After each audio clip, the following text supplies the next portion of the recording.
IIT, NIT, Bhopal, IIT, सूरत, NIT, DTU, Warangal, Nagpur, Patna, Bombay, Jaipur, IIT, Kharagpur, Nagpur.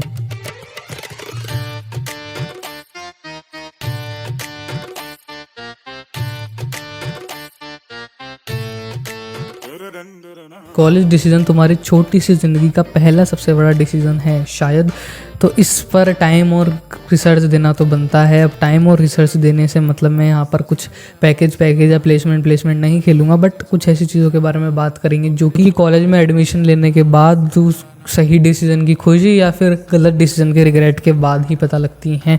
अब पहली चीज़ आएगी लोकेशन। अब लोकेशन सुन के तुम अपने दिमाग में गोवा मनाली वाली चीज़ें मत सोचने लग जाना, क्योंकि लोकेशन के अंदर दो और चीज़ें कवर होती हैं, कुछ 2-3 पॉइंट्स। पहली चीज़ होगी उससे डिस्टेंस। तो देखो, अगर मैं तुम्हारे सामने 2 कॉलेज रखूँ जिसका एक का एवरेज पैकेज है 11 लाख और दूसरे का एवरेज पैकेज है 13 लाख, 2 लाख का डिफरेंस है। अब तुम वही प्लेसमेंट वाली चीज़ से डिस्कस करोगे तो तुम्हारा तो 13 लाख वाला सेट बैठेगा। बट अब देखो, तो एक कॉलेज को पहुंचने में तुम्हारे घर से लगते हैं 2 से 3 दिन 13 लाख वाले को, और 11 लाख वाले को लगते हैं उससे बहुत ज़्यादा कम, इनफैक्ट बहुत ज़्यादा कम। तो अब तुम कौन सा कॉलेज चूज़ करोगे? तो अब देखो यार, तुम्हारे कॉलेज में जब तुम जाओगे ना तो तुम्हारे पास छुट्टियां होंगी बहुत कम, मतलब कि सैटरडे संडे की छुट्टी मिलती है, जिसमें से सैटरडे भी कई बार खा लिया जाता है। एंड उसके अलावा जो तुम्हारी फेस्टिवल वगैरह पे और एग्ज़ाम्स के बाद छुट्टियां आती है। अब तुम्हारे समझो कोई दिवाली की 6-7 दिन की छुट्टी आई, अब तुम्हारा उसमें से 3 दिन ट्रैवल में ही निकल रहा है, तो फिर उसका क्या सेंस निकला?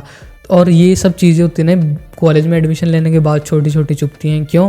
क्योंकि यार देखो, जिस कॉलेज का एवरेज पैकेज 11 लाख है, तो क्या उसके अंदर 25 लाख का पैकेज उठाने वाला बंदा नहीं बैठा? क्या 20 लाख वाला उठाने वाला बंदा नहीं बैठे हैं? बट वहाँ पे जो 13 लाख गया है, या तो वहाँ पे किसी का कोई ज़्यादा एक्सट्रीम हाई पैकेज निकाल दिया, उसके कारण उनका एवरेज शूट होगा, या फिर वहाँ पे ज़्यादातर बच्चों का थोड़ा और सही पैकेज गया है। तो इसका मतलब ये नहीं होगा जिस कॉलेज का 2 लाख का एवरेज पैकेज था वो लोगों के पास अपॉर्चुनिटी वाइज बहुत ज़्यादा कम हो जाएगी। बट जब भी छोटी छोटी चीज़ें देखोगे ना तो ये तुम्हें बाद में चुभती हैं। नाउ सेकंड चीज़ होती है इंफ्रास्ट्रक्चर एंड एक्सपोजर। अगर ये कोई इतना बड़ा पॉइंट नहीं कि तुम्हारा बिल्कुल ही प्रेफरेंस चेंज कर देगा, बट अगर तुम्हारे को कोई टाई ब्रेकर चीज़ चाहिए हो तो ये पॉइंट बहुत ज़्यादा हेल्प करेगा। कैसे?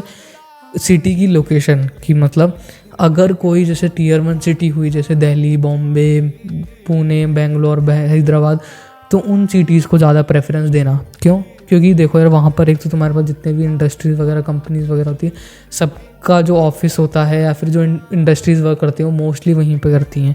तो अगर तुम्हारी इंटर्नशिप वगैरह लगती है तो तुम्हारे लिए ट्रैवल करने में बहुत आसानी होगी। सेकंड चीज़, वहाँ पर तुम्हें एक्सपोजर ज़्यादा मिलेगा। बिलीव मी और नॉट, तुम्हें अगर किसी छोटी सिटी में जाते हो तो तुम्हें एक्सपोजर और दूसरी सिटी के मुकाबले ऑब्वियसली बहुत कम मिलता है। तो इसलिए अगर तुम्हारे पास कोई ऐसी सिचुएशन रहती है 2 कॉलेज में चूज़ करने की, तो अच्छी सिटी वाले को ज़्यादा प्रेफरेंस देनी है। नाउ नेक्स्ट चीज़ आती है रिसर्चिंग बाय और ओन। अब ये चीज़ ऐसी है कि इस चीज़ पे लोग फोकस नहीं करते। मतलब क्या होता है, तुम बोलोगे यार मैं तो रिसर्च करता हूँ, जाकर रोज़ यूट्यूब पे वीडियोस देखता हूँ, वेबसाइट्स पे डेटा देखता हूँ, तो वो रिसर्च नहीं हो रही यार। मतलब तुम वहाँ पर जाके किसी ने 2 बंदे ने रिसर्च कर रखी है और तुम ऐसा कंटेंट कंज्यूम कर रहे हो। तुम्हें ऐसी चीज़ें करनी है फॉर श्योर। तुम्हें कॉलेज रिव्यूज़ वगैरह देखने हैं, किसी की क्या कट ऑफ जाती है वो सब देखना है। बट जब मैं यहाँ पर रिसर्च की बात कर रहा हूँ तो वो मैं इस चीज़ को इंक्लूड करूँगा, लोगों से बात करना। अब ये चीज़ मैंने खुद ने करी थी अपने टाइम पर और ये मुझे सबसे बेस्ट चीज़ लगती है। मतलब वो चीज़ें तो करनी है, कॉलेज रिव्यू वगैरह देखने हैं, कट ऑफ्स वगैरह देखनी है, बट मेजर इंपॉर्टेंट चीज़ जो तुम्हें करनी है वो होगी उस कॉलेज के लोगों से बात करना। मतलब जैसे कि मैंने क्या किया था, जब मैं अपने कॉलेज में एडमिशन के लिए देख रहा था तो मैंने काफ़ी लोगों से बात करी थी उस कॉलेज के। तो अब मेरे को उस कॉलेज की काफ़ी अंदर की चीज़ें पता लगी, जैसे कि वहाँ का एडमिनिस्ट्रेशन क्या होता है, कैसे क्या काम करता है, साइड हसल्स वगैरह के लिए कितना टाइम मिलता है, कॉलेज एक्स्ट्रा एक्टिविटीज़ के लिए कितना प्रमोट करता है। अब ये सब चीज़ें तुम्हें इंटरनेट पर नहीं मिलती, तो ये सब चीज़ें तुम्हें उस कॉलेज का बंदा ही बता सकता है। अब इस चीज़ के और भी कई फ़ायदे मिलते हैं तुम्हें कॉलेज एडमिशन के अलावा।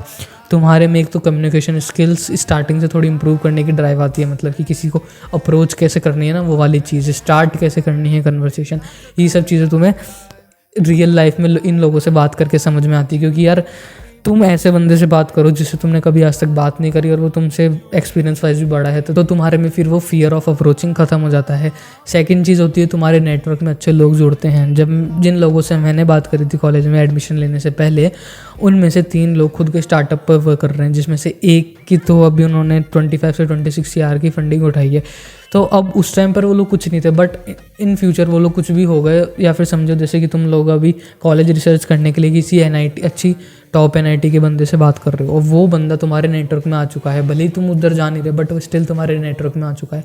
एंड फ्यूचर में अगर वो कुछ करता है तो तुम उसे अप्रोच कर सकते हो, तुम्हारे पास उसका कॉन्टैक्ट वगैरह है अच्छे से, तो ये चीज़ बहुत ज़्यादा बेनिफिट देती है तुम्हें। अब इनके कॉन्टैक्ट्स वगैरह फाइंड करने के लिए तो तुम्हें यार क्या करना है, जस्ट तुम्हारे कोई रिलेटिव वगैरह में किसी भी एक कॉलेज में पढ़ता है ना बंदा, तुम्हें बस 2 से 3 कॉन्टैक्ट निकालने हैं, वो तुम्हें धड़ धड़ सबके कॉन्टैक्ट्स देता जाएगा। बट अगर तुम्हें फिर भी किसी और से भी पूछना तो तुम मुझे इंस्टाग्राम पर पूछ सकते हो, मैं वहाँ पे तुम्हें जो भी मेरे को मिलेगा मैं वहाँ पे कॉन्टैक्ट्स उनके बता दूंगा। नाउ थर्ड चीज़ आएगी वो होगी एल्यूमिनाई नेटवर्क। अब एल्यूमिनाई नेटवर्क लोग के बारे में मैंने ऐसा नोटिस किया है, कॉलेज में आने से पहले लोग बात तो खूब करते हैं बट इस पर फोकस नहीं करते, मतलब इसको अटेंशन नहीं देता। मतलब एल्यूमिनाई नेटवर्क ऐसी चीज़ होती है ना जो कि जैसे तुम स्टार्टअप कर रहे हो या कोई जॉब कर रहे हो सब जगह हेल्प करेगा। क्यों? क्योंकि देखो यार, कोई भी कंपनी होगी, वो जैसे समझो कोई भी मीडियोकर एज का स्टार्टअप है, अगर उसको कुछ बंदे चाहिए तो सबसे पहले वो अपने कॉलेज के ग्रुप्स वगैरह के लोगों से जो होते हैं ना उनको कांटेक्ट करेगा कि भाई मुझे ऐसे लोग चाहिए, अगर तुम्हारे पास हो बढ़िया प्रोफेशनल तो तुम मुझे कांटेक्ट करो। और ऑब्वियसली यार अगर उसके सामने 2 लोग खड़े हैं, उनकी स्किल में थोड़ा सा ही डिफरेंस था तो फिर वो अपने कॉलेज वाले को ही प्रेफरेंस देगा ज़्यादा, तो इस चीज़ में काम आता है। सेकंड चीज़, अगर तुम लोगों को गाइडेंस काफ़ी ज़्यादा मिल जाती है, मतलब यार अगर तुम खुद का कुछ नया स्टार्ट करने की सोच रहे हो ना तो तुम्हें जो तुम्हारे एल्यूमिनाई होते हैं ना उनसे काफ़ी ज़्यादा गाइडेंस मिलती है। कई एल्यूमिनाई तो अपने कॉलेज में कंट्रीब्यूशन भी काफ़ी ज़्यादा करते हैं, तो एल्यूमिनाई नेटवर्क की चीज़ होती है ना उसको काफ़ी लोग इग्नोर करते हैं, तुम मत करना। क्योंकि कई कॉलेज ऐसे तुमने देखे होंगे मतलब इतना ज़्यादा खास दम वगैरह नहीं होता बट उनके एल्यूमिनाई बहुत तगड़े तगड़े निकल रहे हैं, तो मतलब कॉलेज में कुछ तो बात है। तो इसलिए एल्यूमिनाई नेटवर्क को इग्नोर मत करना। अगर तुम्हारे पास जैसे कि 2 कॉलेजेस में थोड़ा मीडियोकर सा डिफरेंस आ रहा है तो यार एल्यूमिनाई नेटवर्क को ज़रूर कंसिडर करना। फोर्थ चीज़ आएगी चूजिंग ब्रांच। अब इस चीज़ ये तो बहुत ज़्यादा ही वाइड टॉपिक है, तो देखो यार अब अगर तुम्हें तुम्हारे इंटरेस्ट पता है, क्लियर है कि मुझे ये चीज़ करना है, तो उसे इंटरेस्ट को दबाओ मत। मतलब जो ट्रेंड चलता आ रहा है ना कि मतलब सब लोग है ना कि जो सॉफ्टवेयर वगैरह के अंदर अपॉर्चुनिटीज़ आजकल ज़्यादा है तो सब लोग सॉफ्टवेयर में जा रहे हैं। हाँ, उसके अंदर अपॉर्चुनिटीज़ बहुत ज़्यादा है, बट अगर तुम्हें जेन्युइन इंटरेस्ट है किसी सब्जेक्ट में या फिर पर्टिकुलर ब्रांच में या किसी फील्ड में तो उससे दबाओ मत। क्योंकि भले ही तुम आगे जाके कॉलेज में जाके ब्रांच चेंज वगैरह कर सकते हो उसके अंदर, बट यार स्टिल मेरा सजेशन रहता है कि तुम लोग अपने इंटरेस्ट को दबाना मत अगर तुम्हें किसी पर्टिकुलर ब्रांच में मज़े आ रहे हैं तो। अब अगर तुम्हें तुम्हारे इंटरेस्ट नहीं पता, जो कि 95% बच्चों को नहीं पता होते, तब तुम्हें रिसर्च करनी पड़ती है। अब अगर मैं तुम्हें थोड़ा शॉर्ट में समझाऊँ तो सुनना थोड़ा सा। All branches except EC electrical computer science have equal opportunities in non-core। अब वापस से सुन लो, समझ में नहीं आया तो all branches except computer science, electrical, EC और circuitous branches have equal opportunities in non-core। मतलब इलेक्ट्रिकल, ईसी और कंप्यूटर साइंस को छोड़ के बाकी ब्रांचेस के अंदर इक्वल अपॉर्चुनिटीज़ होती हैं। अब इसको तुम सोचते रहना अपने आप में, और इसमें कॉलेज को प्रेफरेंस देनी है ब्रांच को। अब यही अपने आप में बहुत वाइड टॉपिक है। अगर तुम्हें इसके अंदर डिटेल्ड वीडियो चाहिए तो बोल देना, बना दूंगा इसके ऊपर। बट ये बात ध्यान रखना यार कि तुम अगर इलेक्ट्रिकल से नीचे ब्रांचेस के लिए मतलब मैकेनिकल, सिविल वगैरह के लिए खुद के कॉलेज को सेक्रीफाइस कर रहे हो ना तो वो बहुत ज़्यादा ख़राब डिसीजन हो सकता है। आई होप आज की इस वीडियो से काफ़ी कुछ सीखे होंगे। अगर सीखे हो तो यार लाइक बटन दबा देना एंड शेयर कर देना इस वीडियो को अपने फ्रेंड्स के साथ। कुछ भी पूछना हो, किसी टॉपिक पे वीडियो बनी है तो कमेंट कर देना। अगली वीडियो में मिलते हैं, बाय।